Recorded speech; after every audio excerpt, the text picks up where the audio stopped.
Well, welcome everyone, and thanks for joining us tonight for Dr. Norman Ajari's lecture, Hosts of the Dead, Black Thought as Necromancy. My name is Melanie Bloom, and I'm the Associate Dean for Humanities and Undergraduate Education in the College of Arts and Sciences.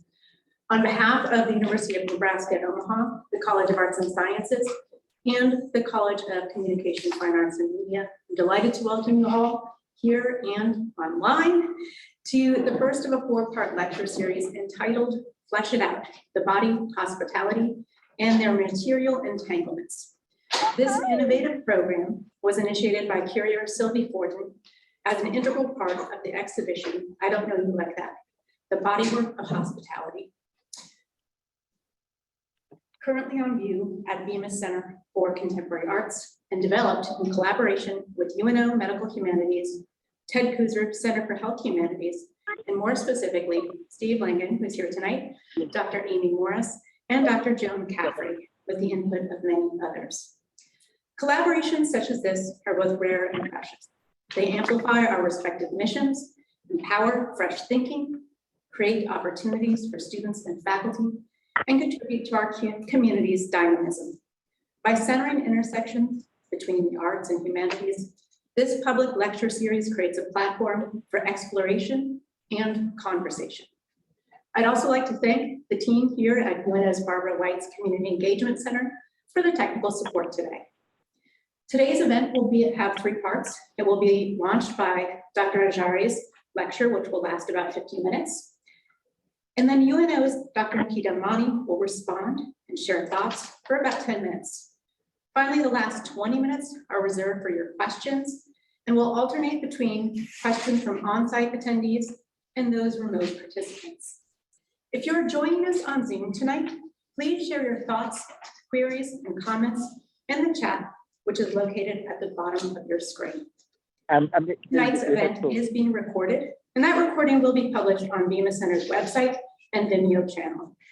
Before we begin, please join me to welcome Chris Cook, the Executive Director of Bemis Center for Contemporary Arts, who will say a few words and introduce tonight's speakers. Chris, welcome. Much, Dr.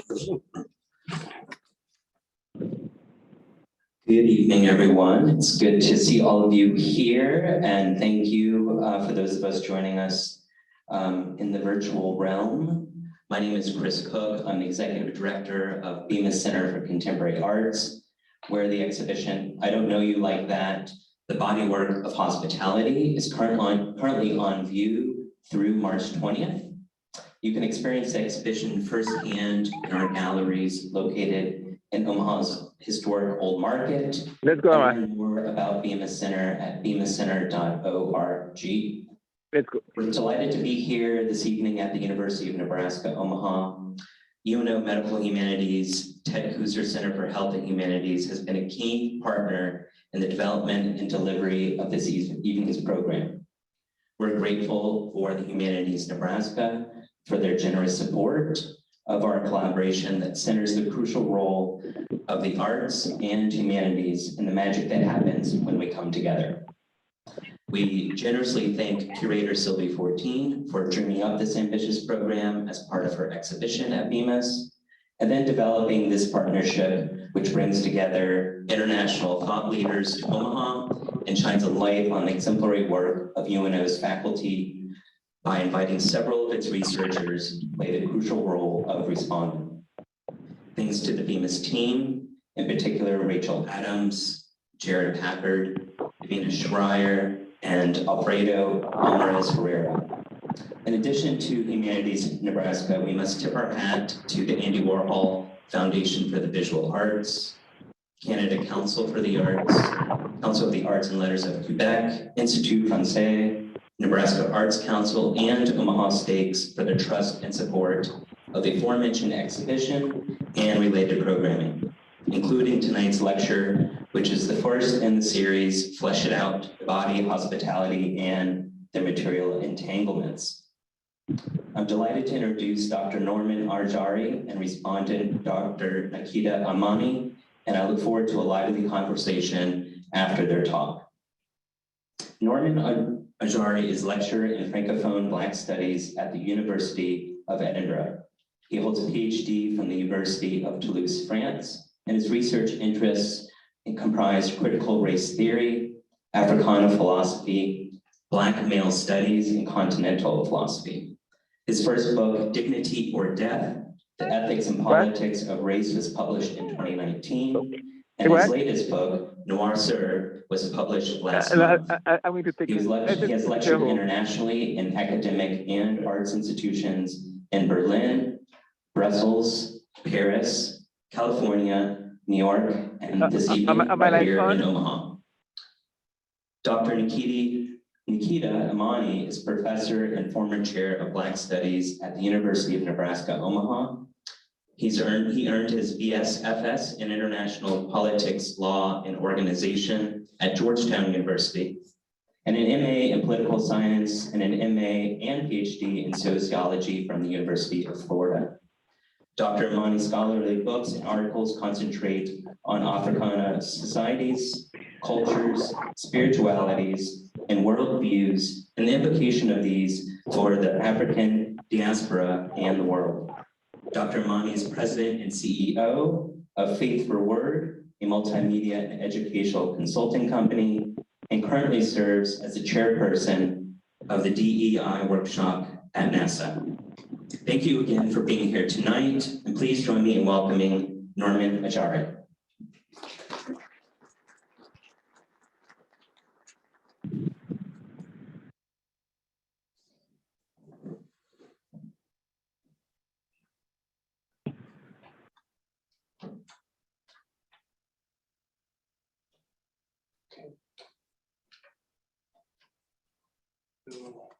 Yes, I have to switch. Okay.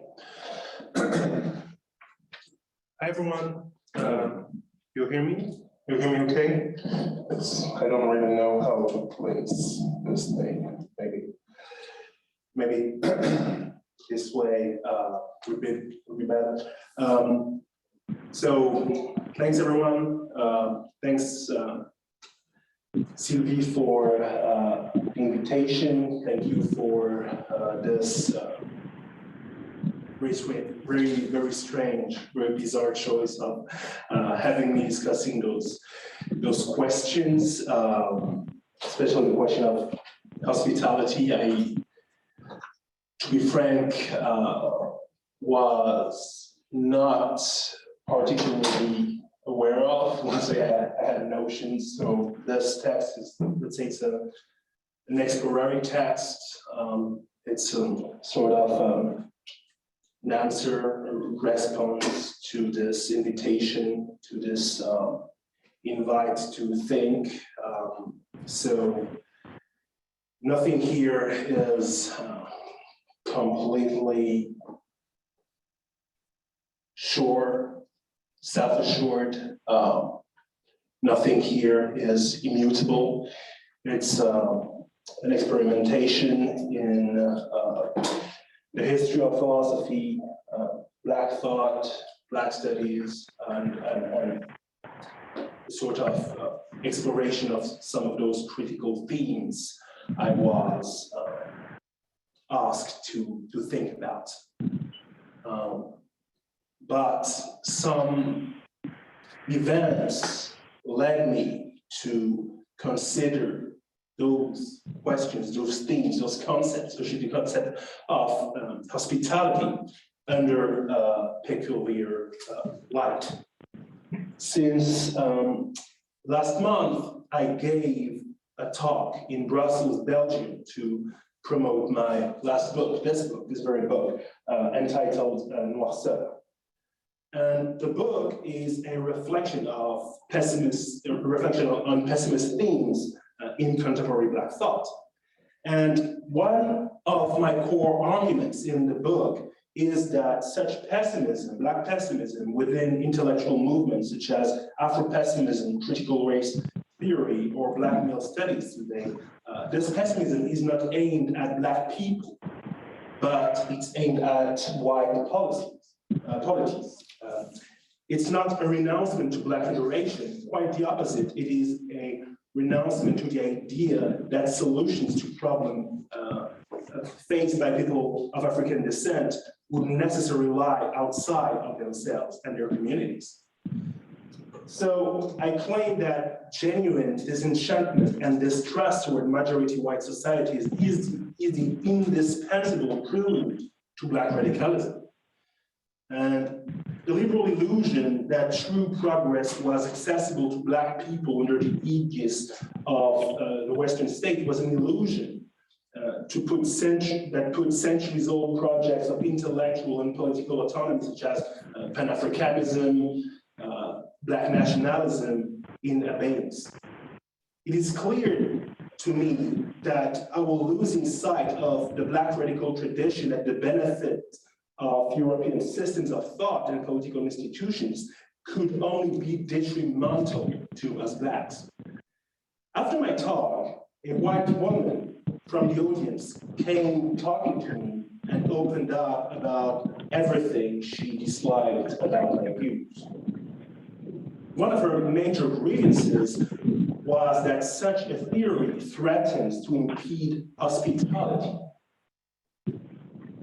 What she had in mind was the Western proclivity to tolerate inside the walls of the racist nation state a fraction of the peoples who suffered from their imperial, hawkish, and rapacious international policies, whether through the medium of military invasion or neoliberal structural adjustment economic policies. She seemed to consider that my plea in favor of Black pessimism would favor European inhospitable policies. No doubt that we should be vocal against inhuman ways through which North American and European countries are treating people facing forced exile and militate against the institutional brutality of reception centers and refugee camps. But we should do so without falling short of mistaking Western hospitality for a virtue. It is not and never was. And that's the starting point of my talk. Throughout the history of modern and contemporary philosophy in Europe, and also European political thought, hospitality has been a code name for international power imbalance. From Enlightenment philosopher Immanuel Kant's foundational essay on perpetual peace, the legal and political notion of hospitality assumed the very limited role of distinguishing the notion of the stranger from the notion of the enemy. In Kant's words, hospitality means the right of a stranger not to be treated in a hostile manner by another upon his arrival on the other's territory. If it can be done without causing his death, the stranger can be turned away. Yet, as long as the stranger behaves peacefully where he happens to be, his host may not treat him with hostility. Said otherwise, hospitality is not a right to be welcomed, but a safe against blind homicidal xenophobia. French philosopher Jacques Derrida was particularly mindful of the procedural character of Kant's reasoning and the ways the law tends to supersede ethics in his argumentation, smothering all radical consequences of the experience of hospitality. In short, Derrida diagnoses a paradox between Kant's well-known ethical maximalism in terms of his famous categorical imperative, act only according to that maxim, whereby you can at the same time will that it should become a universal law. And the ethical maximalism he displays dealing with the notion of hospitality. Kant is adamant about the absolute immorality of telling lies from altruistic motives. But he dismisses the right of the exiled and the destitute to a refuge. Their fate must remain in the hands of their fate must remain in the hands of the landowners, the citizens, those who are legitimately at home. They are doomed to remain playthings of their goodwill. Commenting on Kant, Derrida writes, from the point of view of the law, the guest, even when he is well received, is first of all a foreigner. He must remain a foreigner. Hospitality is due to the foreigner, certainly, but remains, like the law, conditioned, and thus conditioned in its dependence on the unconditionality that is the basis of the law. Kant's thin notion of hospitality does not endanger the way the nation state shapes the edges of legitimacy and worthiness. The Enlightenment philosopher resists what Derrida in his search, what Derrida is in search for, that is to say, the idea of an unconditional welcome, un accueil sans condition in French. In a recent untranslated book entitled Méfiez-vous des Blancs, habitants du rivage, that is to say, beware of white people, inhabitants of the shore, a French philosopher, Alain Badiou, intervenes in the philosophical debate over hospitality. In his views, Derrida's ethics of hospitality tends to reduce and imprison exiled people in the stereotypical image of the migrant. In such discourse, the migrant functions as a hypostasis and is cut off all social dialectical relations, preventing us from understanding causes and mechanisms of migration as a geopolitical phenomenon. Badiou responds to Derrida's alleged reductionism, suggesting that exile would be more adequately encapsulated, resorting to the concept of nomadic proletarians. Such a formulation is undoubtedly politically richer and sociologically more precise than the generic notion of a migrant. Nevertheless, Badiou seems to correct one abstraction with another. Both concepts overlook the singularity, historicity, and dignity of the exiled. To Derrida's moving but innocuous unconditional welcome, Badiou simply adds a superficial Marxist description of the causes of their departure and invests them with embellished revolutionary hope, turning non-Europeans into communist ideals detached workers. In both cases, those men and women are passing by, transitional and evanescent, deprived of any texture. Their reality remains predicated upon the imposition of external categories. To paraphrase Frantz Fanon, they are overdetermined from the exterior. In the Western context, the very notion of hospitality is perilous, and its underlying distinction between generous welcome and discreet gratitude seems inescapable. In fact, Kant himself, in his meditation on hospitality, seems very well aware of the deeply pathological relationship that European states seem to have with hospitality.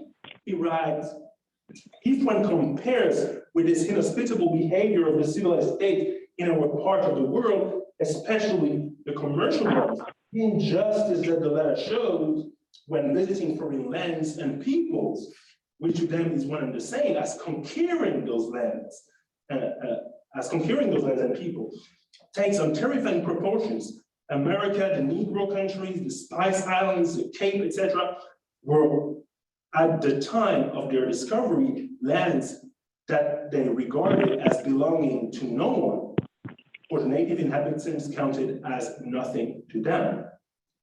European countries are so inhospitable that they treat Negroes and natives as foreigners in their own lands. Colonial endeavors are constantly expanding the borders of white hominess, which comes in conjunction with fantasized annihilation of previous occupants.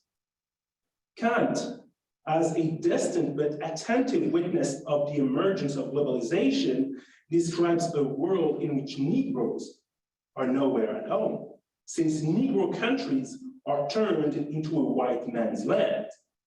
In such context, hospitality is not the linchpin of European ethics, law, or politics, but the symptom of Black and indigenous radical dispossession and ontological exile. Whether we choose to call them guests, migrants, or nomadic proletarians, people from the Negro countries seem to be counted as nothing when they are apprehended through the lens of hospitality. Given those conclusions, debate over hospitality cries out to be discentered from its European philosophical inception and reconsidered from an African perspective. If colonized peoples have been deprived of all legitimacy, ethics commands to consider their perspective that remain overlooked and disdained for centuries. To do so, two distinct paths are available to us. The first would be to insist on the centrality of radical hospitality in numerous African cosmogonies and social systems. According to Senegalese theologian Anne-Beatrice Faye, in such context, hospitality is not a legal matter, but a metaphysical one. By welcoming the stranger, we take the hereafter as a witness of our good intentions and thus we ward off the possible bad intentions of the guest. In other words, the only weapon of defense is for the one who welcomes to be well disposed so that the hereafter itself takes up his defense. In addition, African preferred options for hospitality expresses a privacy of the deployment and care of social ties and attachments over the preservation of private property. The opportunity to turn an intruder or stranger into someone close is perceived as more valuable than the food, money, and space spent to the benefit of the guest.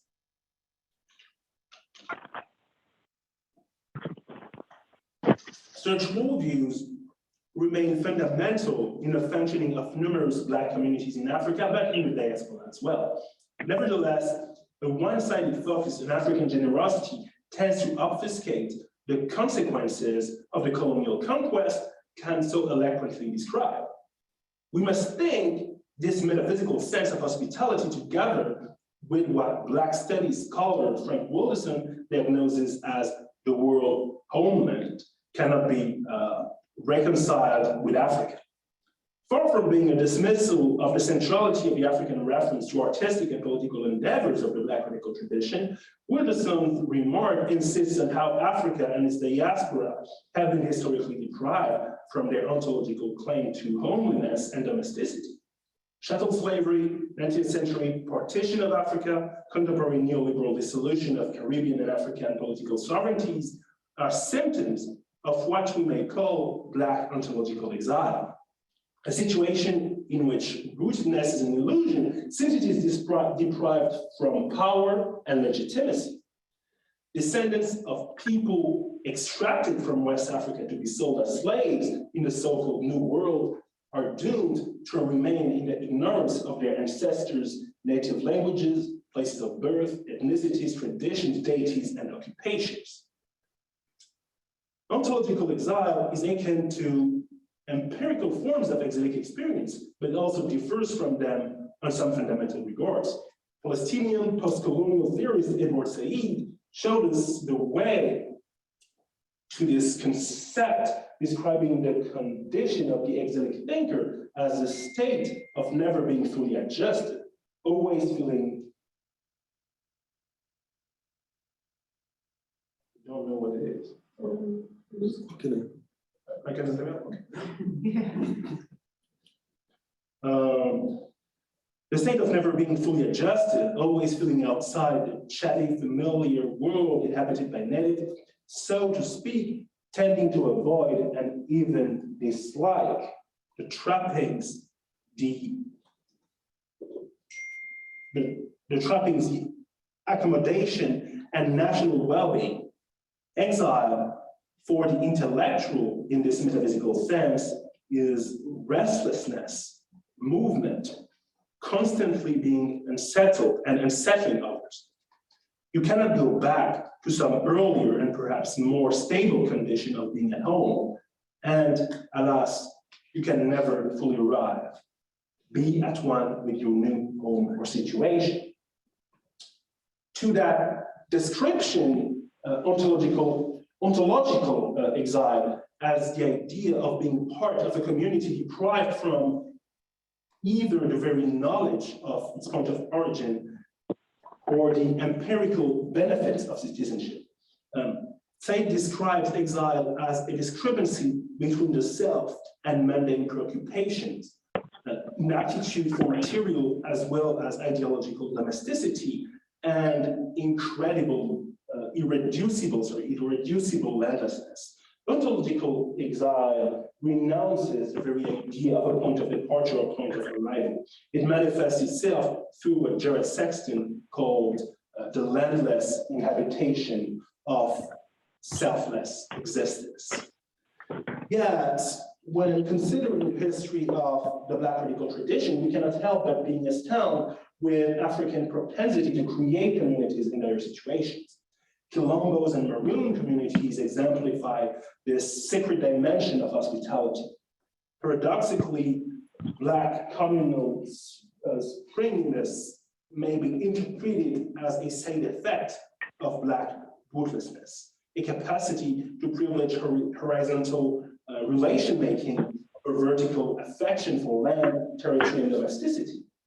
It is part of what Fred Moulton labeled as a dialectic of home and homelessness that is characteristic of Blackness.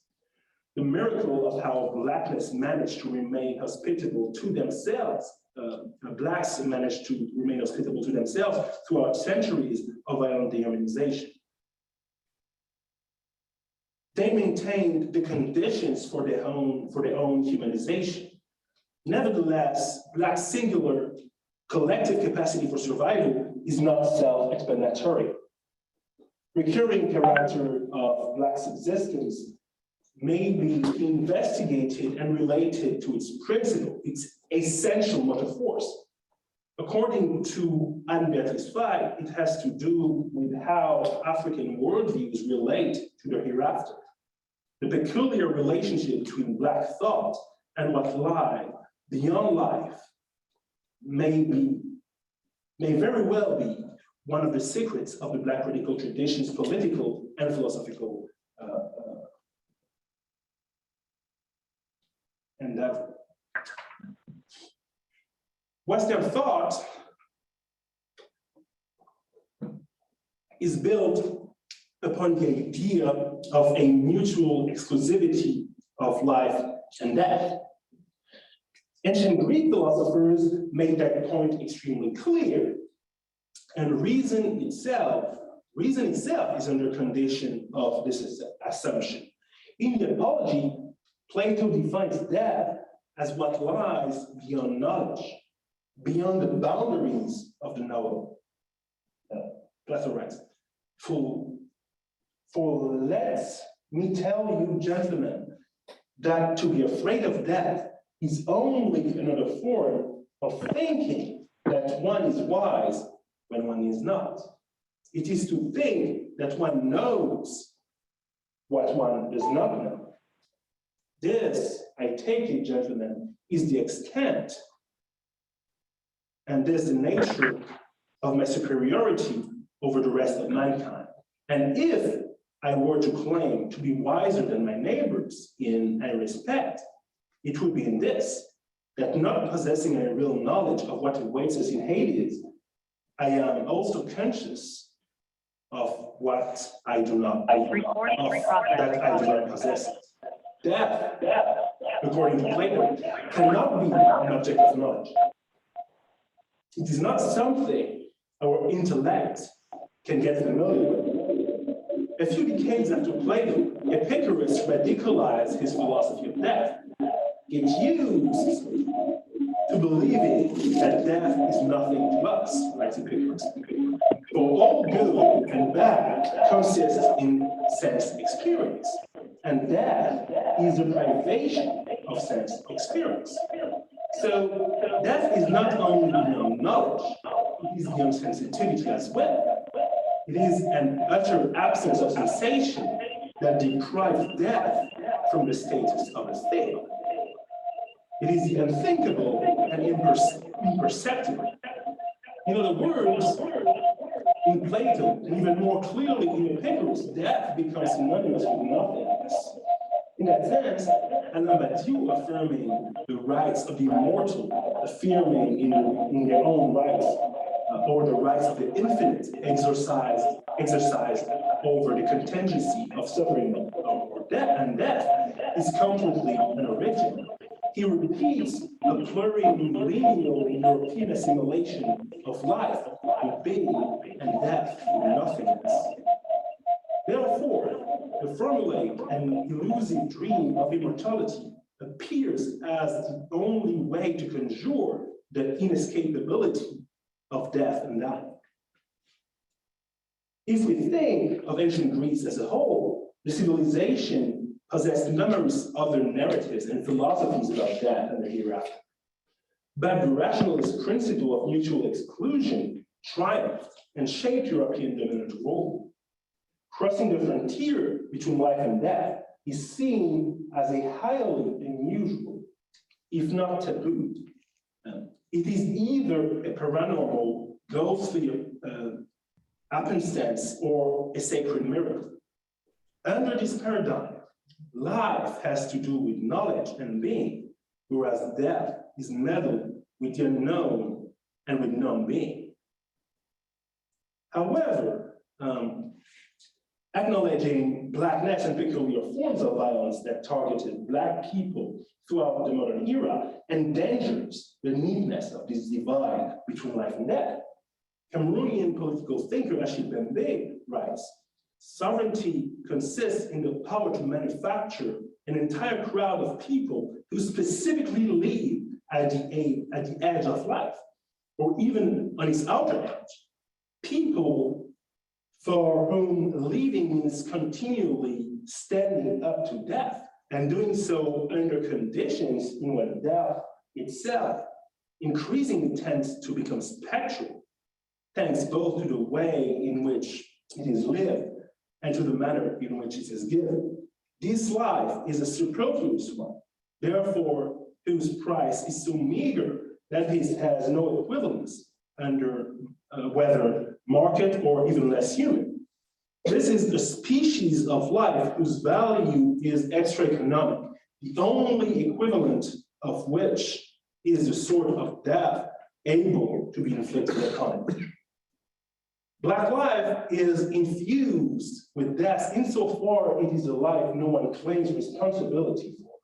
It is brutally deprived of symbolism and collective significance. Practices of mourning, celebration are often rendered impossible, plunging Black corpses in oblivion and anonymity. A necrophilia that turns life into a lifeless thing dominates capitalism, writes Korean German philosopher Byung-Chul Han. Nowhere the diagnosis is truer than in the history of Blackness. It started with turning African people into chattel, whose cadavers were often sold to medical schools.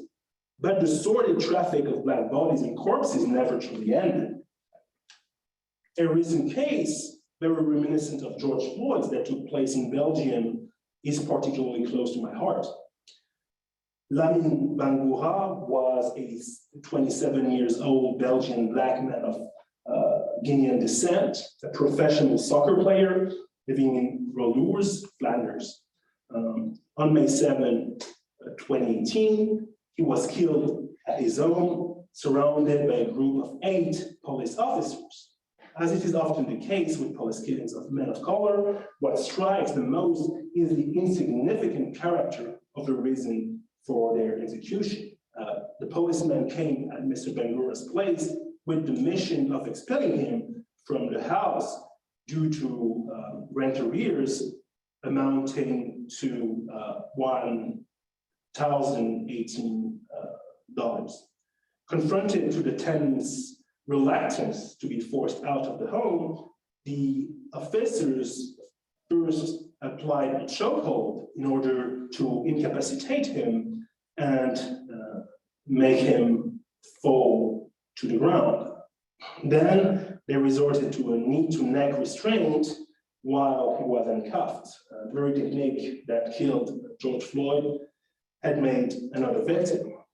A video shot by an assistant bailiff shows Mr. Bangura's last moments. We hear groans, gasps of agony as we see him surrounded, overwhelmed, and crushed by police officers. Unfortunately, they ended up calling paramedics to his rescue, but he had already taken his last breath, and when they arrived on the scene. The version of the events provided by the police is vague and contradictory. They obviously invoke self-defense, but nothing corroborates such an interpretation. The idea that a Black man is so dangerous and maleficent that even laying on the ground with tied hands and ankles, he could represent a vital threat to trained police agents seemed credible to Belgian prosecutors. Different but equally aberrant interpretation is that Mr. Bangura strangled himself or that his body simply self-destroyed. Brutalized while living, victims of police killings are despised while dead. Belgian police decided to treat Mr. Bangura's body as his property, prohibiting its repatriation to Africa. For 3 years, the corpse remained stored in the morgue at the authorities' demand. Every single day it stayed there, added a few dozens of euros to a staggering bill the family was ordered to pay in order to recover the rights to bury their loved one. The state treated Mr. Bangura like a towed vehicle, accumulating impound fees and used to blackmail a working class family. Thanks to militant efforts of a well-structured support committee, Mr. Bangura's body was finally restituted to the family without any extra cost. Nevertheless, the heartbreaking aspect of the case is that Black people are still so dehumanized that the simple recovery of the right to bury a loved one who was arbitrarily executed by the state ended up being celebrated by Belgian press as a victory for justice. Another similar case worth mentioning. On January 24, 2022, so last month basically, Moise Kabangame, a Congolese immigrant, was killed in Rio de Janeiro, Brazil. He was murdered by 3 men as he claimed his salary for his job as a salesman in a kiosk on the beach. The government labeled him as an indigent person and his organs were removed for transplantation.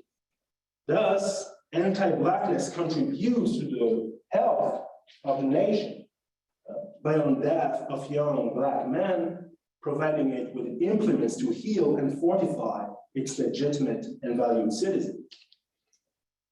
This example, as well as Lamin Bangura's, evidences how negrophobic violence does not respect the metaphysical frontier between life and death, and repeatedly resorts to overkill. To choose to write on Black males is to accept that you and they are in conversation with death, writes African-American philosopher Tom Curry. If we are resolute to think about Black existence in a consistent way, it is essential to question European metaphysics of death and the idea that life and death are always already mutually exclusive.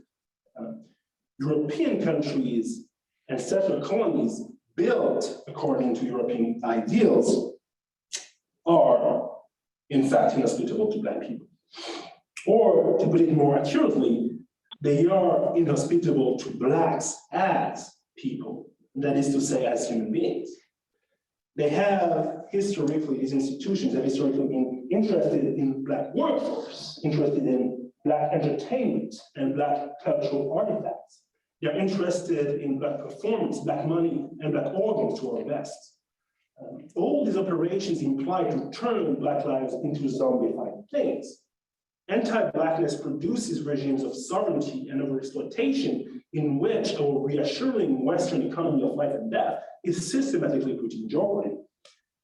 But Africans survive these mistreatments maintaining both combativity and togetherness because they were not entrapped in European metaphysical worldviews in the first place.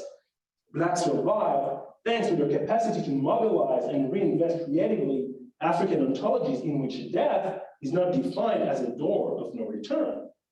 It is neither the Platonic and Epicurean non-being nor the ultimate limit and taboo. Rather, it is an existential resource, a land inhabited by ancestors and unseen powerful entities.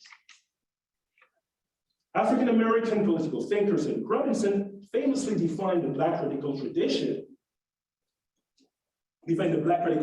as a continuing development of a collective consciousness informed by the historical struggles for liberation and motivated by the shared sense of obligation to preserve the collective being, the ontological totality. Said otherwise, this political tradition is not confined in a strategic struggle against capitalism and Europhobia. It relates to a long chain of historical transmission. Far from being solely a class or race consciousness, it emerges as the consciousness of a consciousness, the inherited and transmitted knowledge of the irreducible specificity of Black position in African worldviews.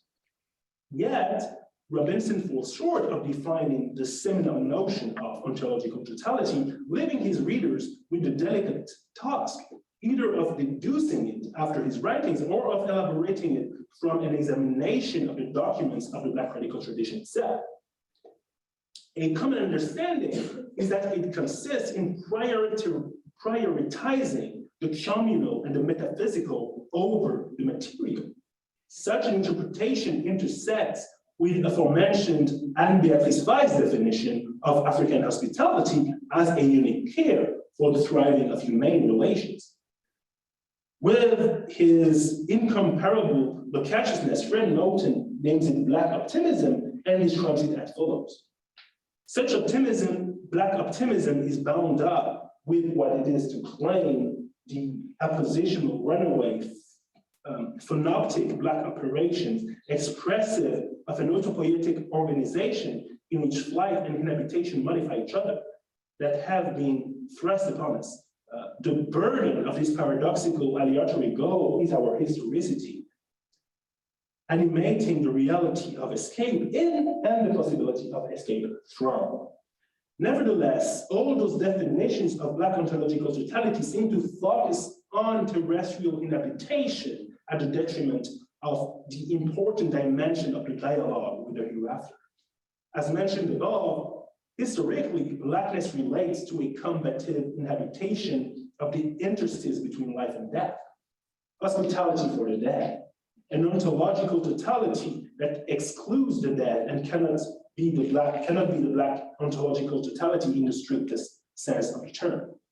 Rather, it would be an ontological incompleteness. Achille showed the necessity of a distinct understanding of the difference between life and death for renewal of African political thought. At its core, the mystery of life is that of death in life, of life in death, a braiding that is the very name for power, knowledge, and force. Two bodies, the power of life and the power procured from the knowledge of death, are not separate.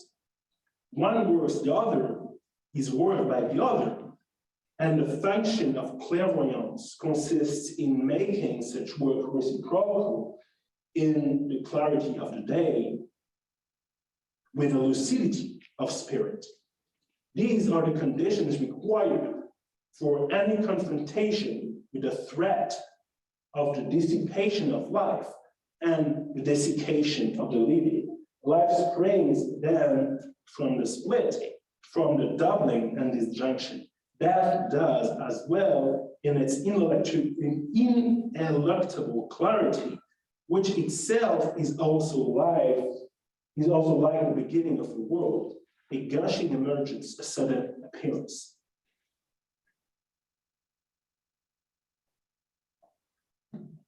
Questions of life shortenings, social death, and dialectic between life and death have been pivotal to recent conversations within the field of Black studies, in which words such as Bambi of Afro-pessimist thinkers have been instrumental. But by no means are those questions new to Black theorizing. Actually, it would be safer to say that Black studies or Black thought as a modern intellectual phenomenon debuts raising them. In my view, one of the most important examples of that fact consists in an early 19th century Haitian historical and philosophical essay. A political thinker known as the Baron de Vastey, published in 1840, an essay entitled Colonial System Unveiled, Le Système Colonial Dévoilé, in which he endeavored to expose the social, intimate, and quotidian mechanisms of what he calls white supremacy. Maybe he is even the inventor, the reinventor of this notion of white supremacy in French, la suprématie de l'espèce blanche, supremacy of white species. Descriptions of torture and punishment he unpacks throughout the book are graphic, and his interpretation of French settler mentality is ruthless. It is worth noting that even if Haiti is divided in two at the time, Vastey's book is published in an independent, majority Black country. Vastey is the heir of the successful Haitian Revolution. For the first time, Blacks were at home somewhere in the Americas. Of course, their situation always remained profoundly precarious, and Western powers were far from admitting the idea of treating with Africans as equals. But for the first time in the modern era, Black men gathered to think through, elaborate, and promulgate a constitutional text.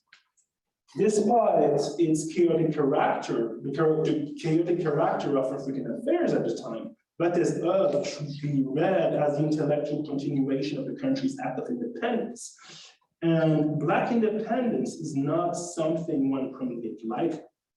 An anecdote relates that having listened to a draft by Secretary Charles that he considered too timid, Haitian soldier Louis Bois-Tonnerre thundered, as his name indicates, to drug the act of independence, we need the skin of a white man for parchment, his skull for writing desk, his blood for ink, and a violet for pen. Victorious General de Saline answered enthusiastically and in Creole language. C'est ça même mot, c'est semblant mon besoin. That's it, sir. That's right. White blood is what I need. A new secretary had been chosen. The emergence of Vastey thought was one of the consequences of Haitian independence. His book posits a new concept of reason, contesting the traditional law that made life and death mutually exclusive. The very law which from Plato and Epicurus evacuated death beyond knowledge and sensation as the epitome of non-being, had to be formally endangered by the most recent intellectual novelty, that is to say, Black sovereign anti-colonial thought. Vastey describes his theoretical endeavor as follows: I shall awaken the remains of the numerous victims who thrust into the grave and borrow their voices, so that I might unveil your full deeds. I shall exhume those poor wretches you buried alive. Said otherwise, he was aiming as may the dead rise. The act of endangering the frontier between life and death, communicating with the deceased, even attempting to make them return amongst the living, has a name: necromancy. The term has an interesting history. From 30th century France, Black magic considered consisting in invocating demons and specters was commonly referred to as necromancy or necromance.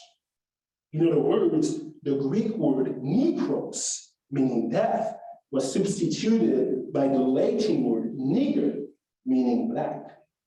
Philosophically speaking, blackness and deafness have been assimilated for centuries.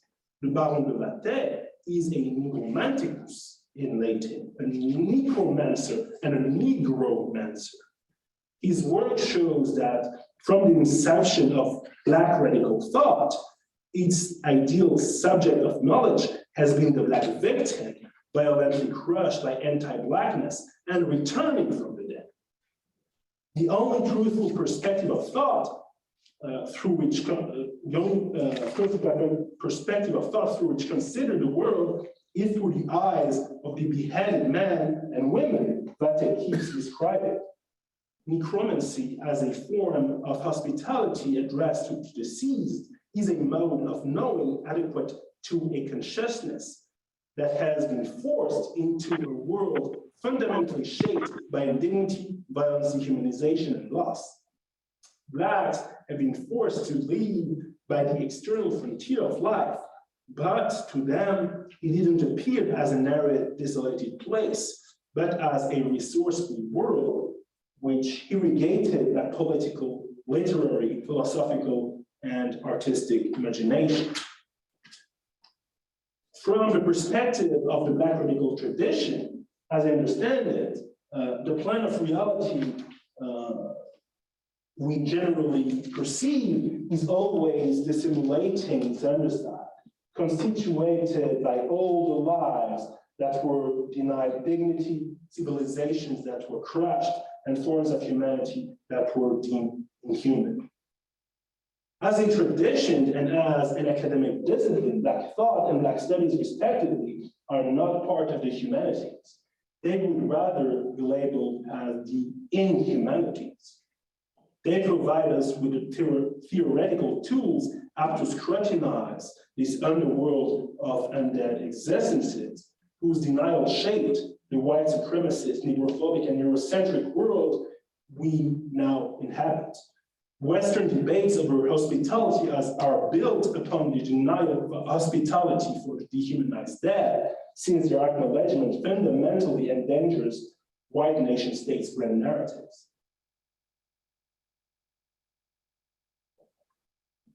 African-American artist Rodney McMillan's piece Between the Sun and the Moon for H.A. Washington epitomizes the necromantic work of knowledge I am talking about. As a political concept, public health has been conceived as a biopolitics aimed at promoting development and thriving of a national community. Preventing illness and unsafe behaviors, its goal was to purify and empower nationhood. The perspective of Black necromancy reveals the tragedy of public health, explaining a lot about Black reactions to the recent epidemic of COVID-19. Blacks are condemned to ignore whether the medical measures in which they participate are intended to protect them as members of the national community or to treat them as unwanted and supernumerary bodies, as Lamin Bangura and Moise Kagambe were. The lesson of Black necromancy is that no Black knowledge is conceivable without a deep connection with our predecessors' martyrdom philosophies and political accomplishments. Thank you for being here and for listening to this talk.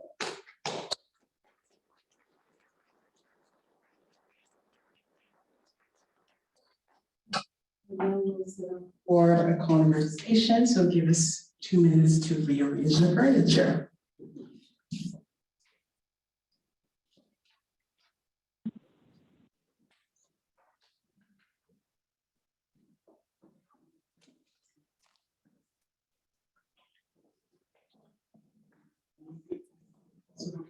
Okay.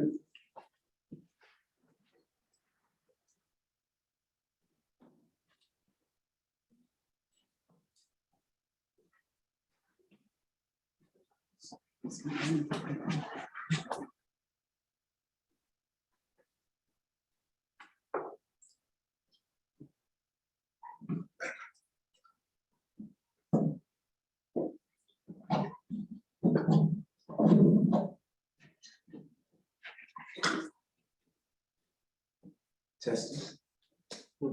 It's working. Can everybody hear me? Fantastic.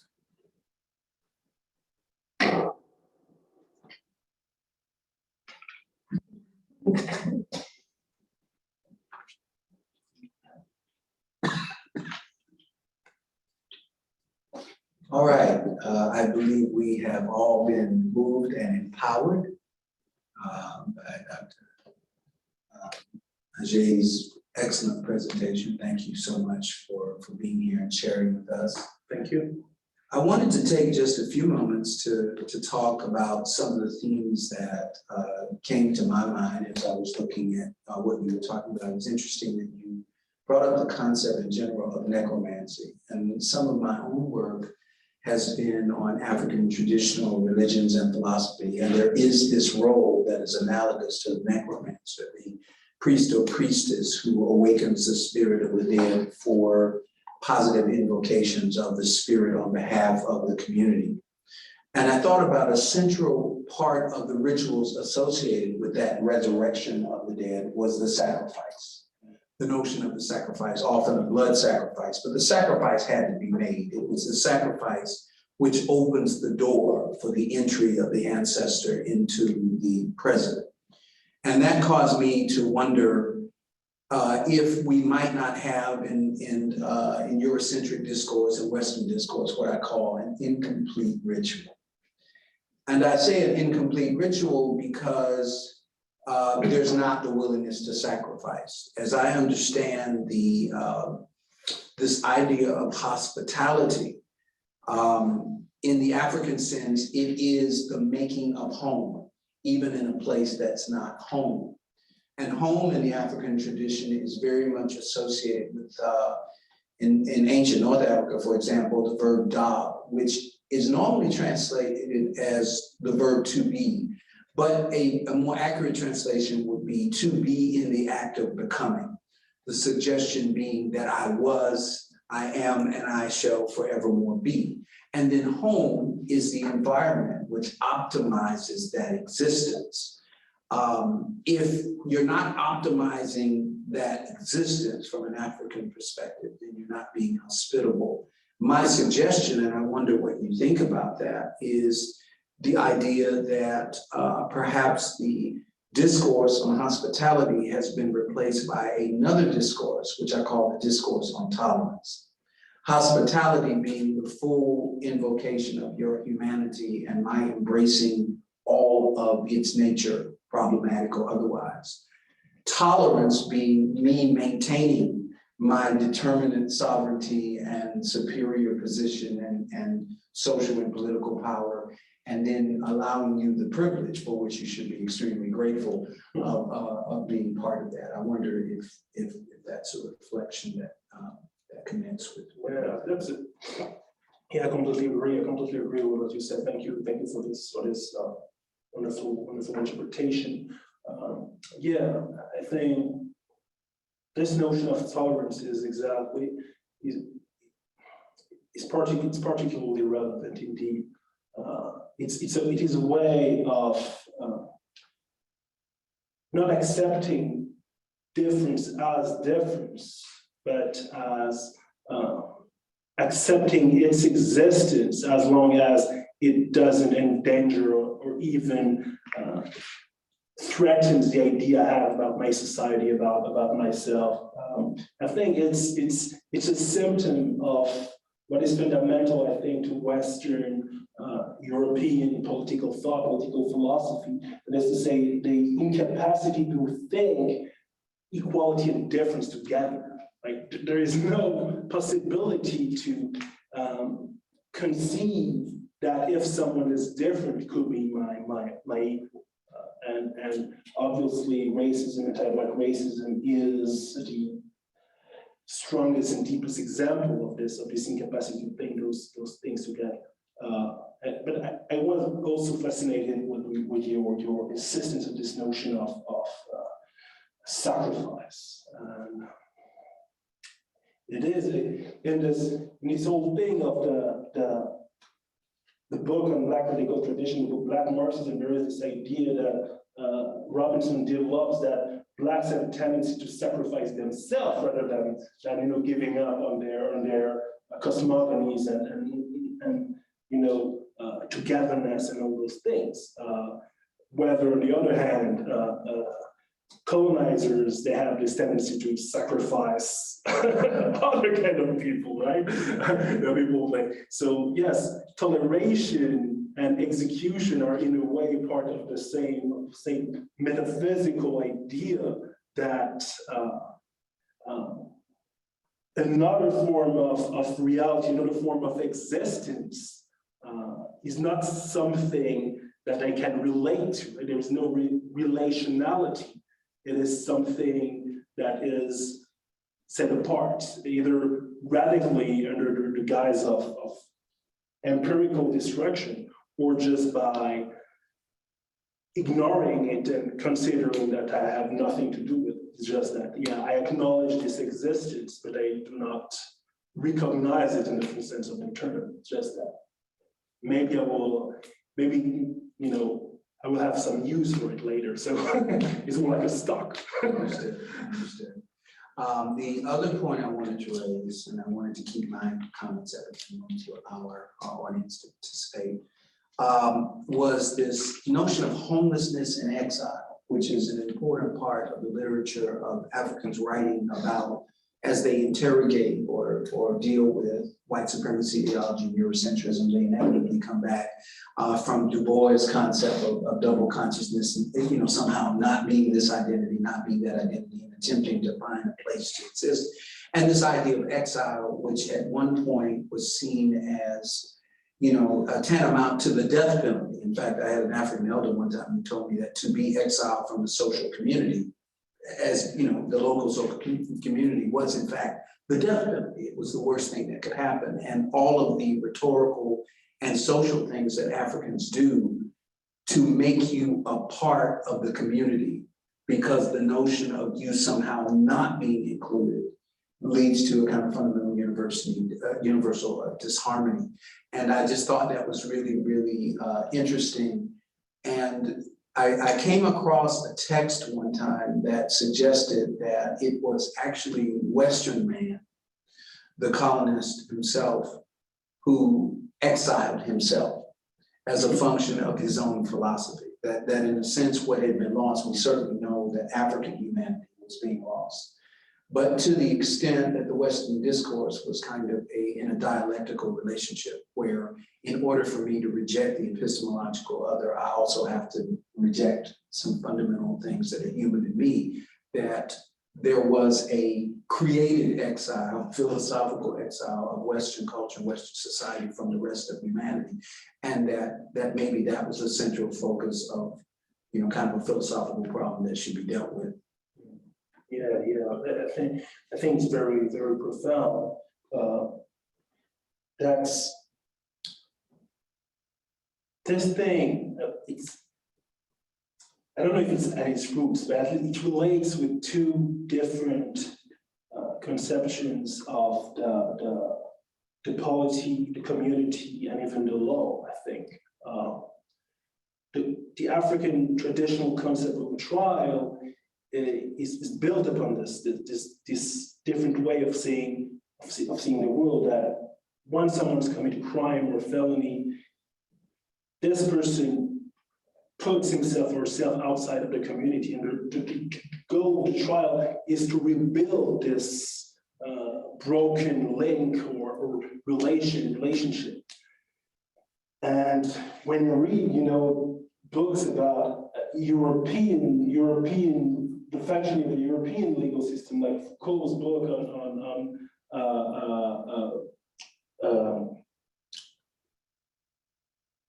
I don't remember the title in English, sorry.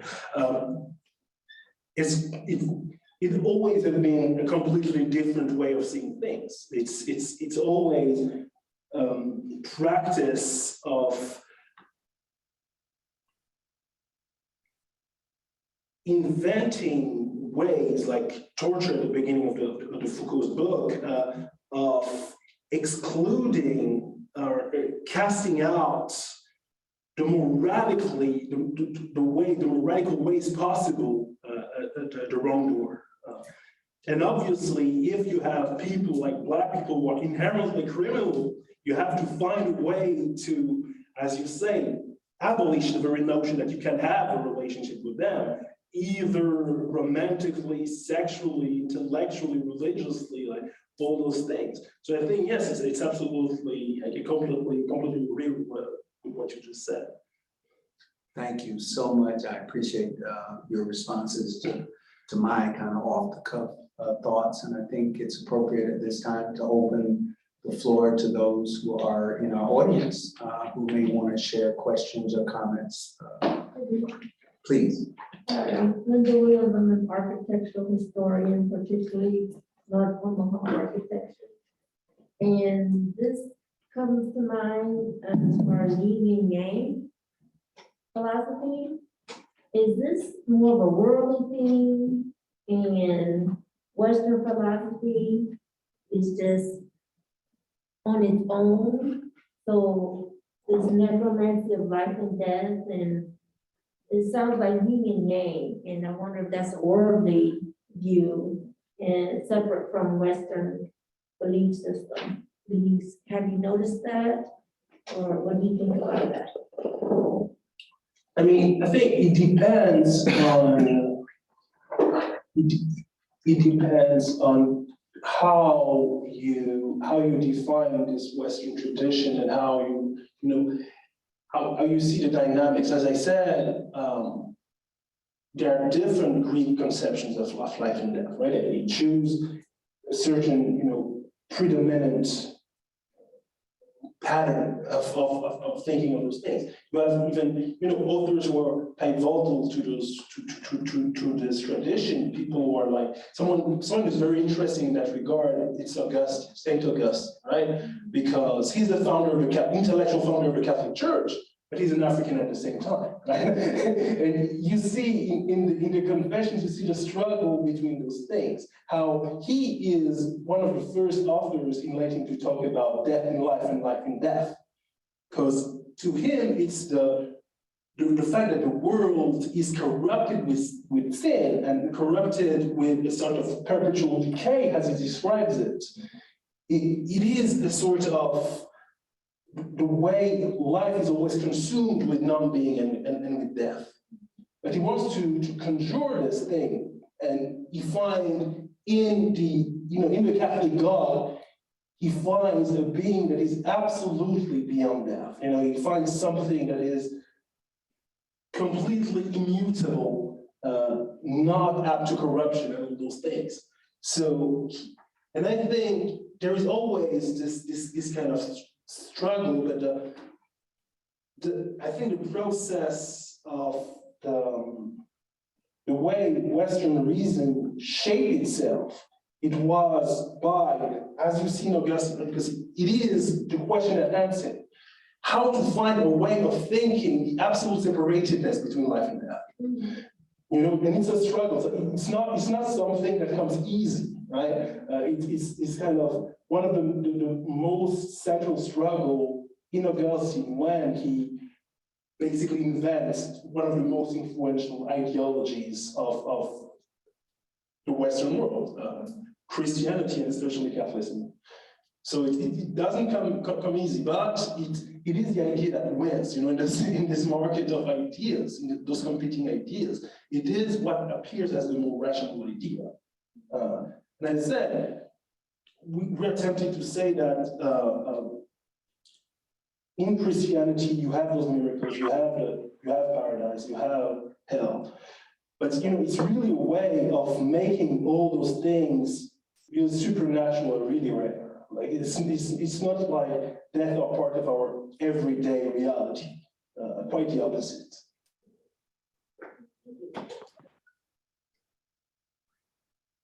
Other questions from our audience? I will go on because in the Native American belief system, life and death are one. And you're just in another world, and it's not bad. So maybe, like you're right, I believe it's a religious thing, a Christianity thing. Thanks for pointing it out.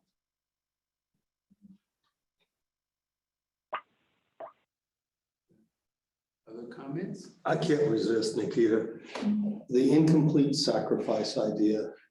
I'd like you to expand on that a little bit. You just tantalized us with a phrase, but you didn't really develop it.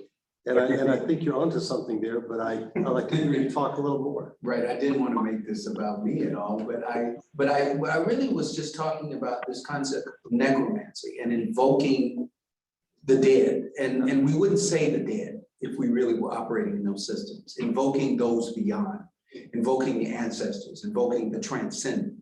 They have power, they have influence, they are relevant, and so we want to invoke them. Now, as you invoke them, there's reciprocity.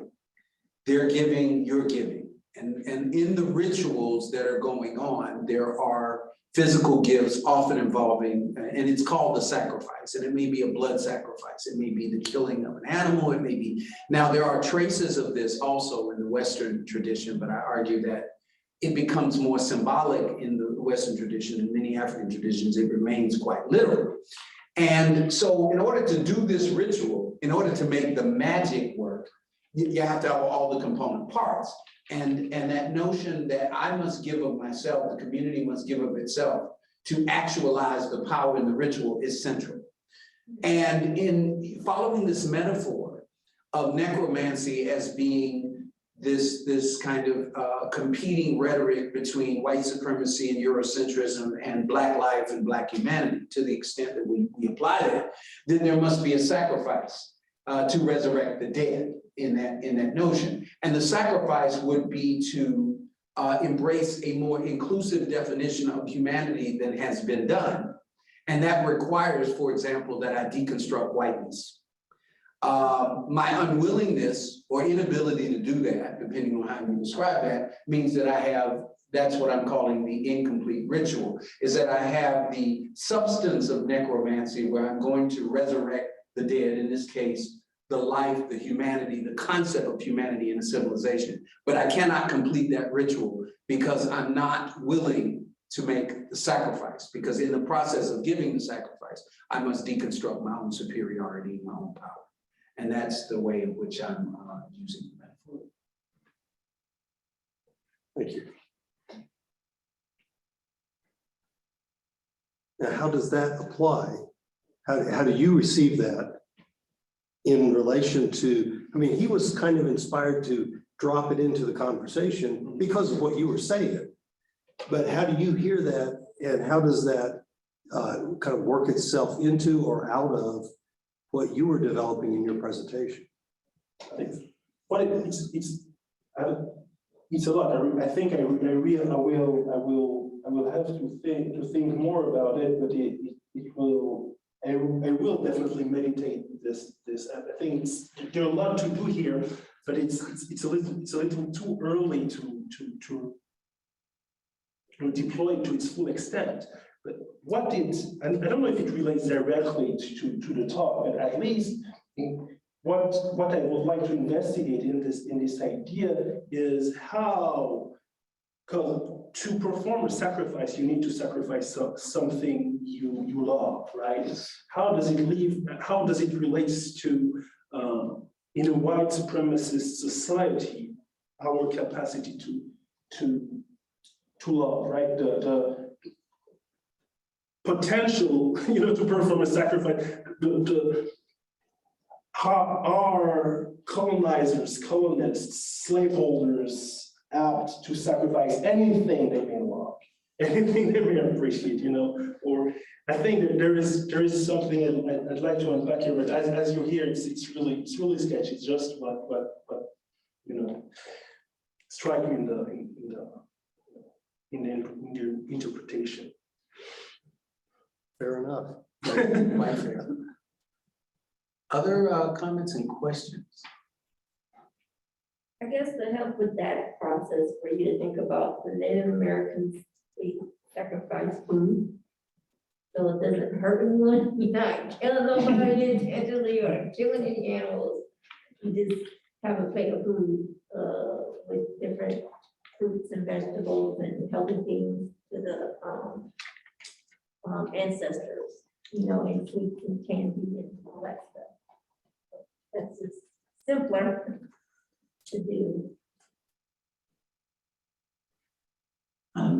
have a slightly different question. Really great presentation, and when I was hearing you, I have never thought about this before, but I'd like to talk about the relationship between hospitality and representation. So what struck me is when you were quoting the Vastey, his insistence on not representing. So he's talking about, just think, that he wants to awake, so he wants to make them present, right? Awake the remains, that he wants to borrow their voice, not speak for them, and unveil in it. So that's like super interesting. And you said later on that necromancy was a form of hospitality addressed to the deceased. So not speaking for the deceased, but a conversation. So it kind of, yeah, just a very preliminary question, but yeah, hospitality and representation. Yes. I think, yes, it's a very good remark. I think it's definitely a way of getting rid of representation. Even if you read the book, it's very graphic, and in a way he represents a lot of things. But this is not, how to put it? Representation is not enough, because this idea of awakening the dead is really about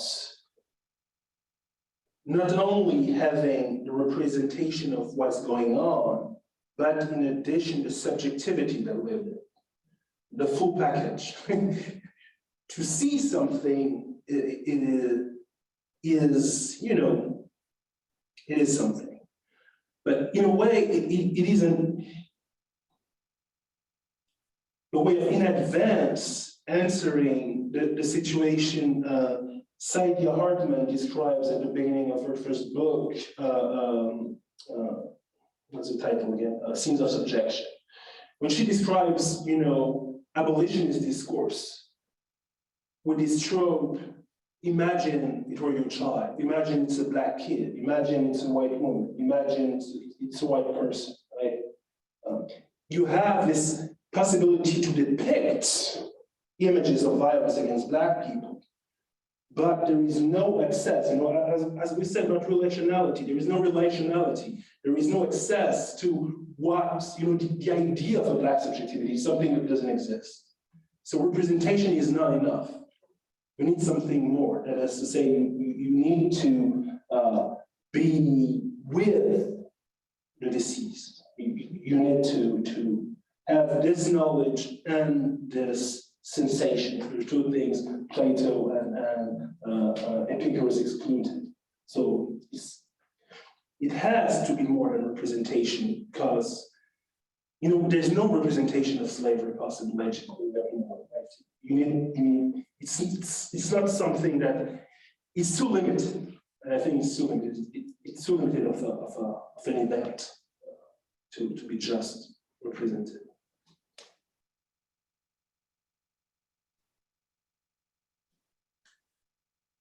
Questions, comments, follow-ups?